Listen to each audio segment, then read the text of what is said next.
In Smith's essay, An Elegy for the Season Change, she showed a nostalgia for the normal weather of the past.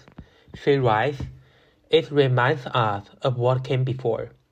Better to forget what once was normal. The way season followed season, when the temperature charmed only the poised appreciated.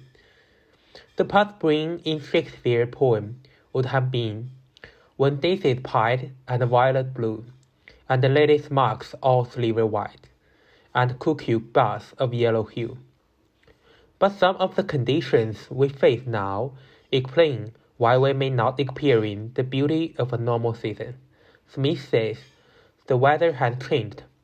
It's changing, and with it so many seemingly small things, quite apart from the train tracks and houses, livelihoods and actual life are being lost." These various environmental impacts of climate change are strongly correlated with human activity, from the post-industrial revolution, which brought agriculture and development to environmental damage and caused anomalous weather conditions. Earth is now experiencing the negative effect from the human being, and plays the same role on the humans themselves. There is lengthened growing season, which causes reduction of plantation production. There is changing in precipitation patterns, which blow flooding and effects to bring a lot of people lose home. There is more droughts and heat waves, which make bare plant and soil. There is rising sea level, not only make polar bears lose their habitat, but destroy the coastline of human nations. Sadie Smith is not the first writer to write about the adverse effect of human activity on the climate and environment. The most impressive for me is Rachel Carson's Silent Spring.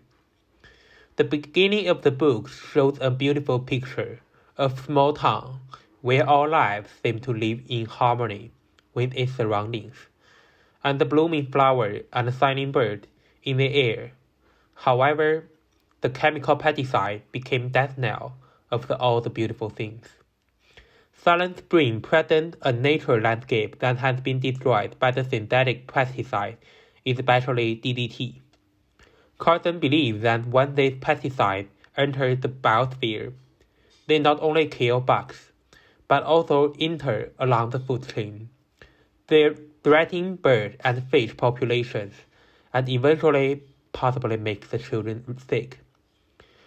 Her book promoted the United States and the world to think not only about the adverse effect of chemicals such as DDT, but also start the environmental protection movement. The reason for this change is capital's dependence on the chemical pesticides. Capital is profit-driven. Once DDT and related pesticides are banned, the U.S. chemical giants will lose at least $10 billion in market share. The environmental damage of Rachel Carson's proposal has been outdated, and now we are encountering a more urgent issue: climate change. What could we do to reduce the impact of the climate change? Why these trends seem to not reduce? In my website, you will find a case study of China's policy on implementing global warming.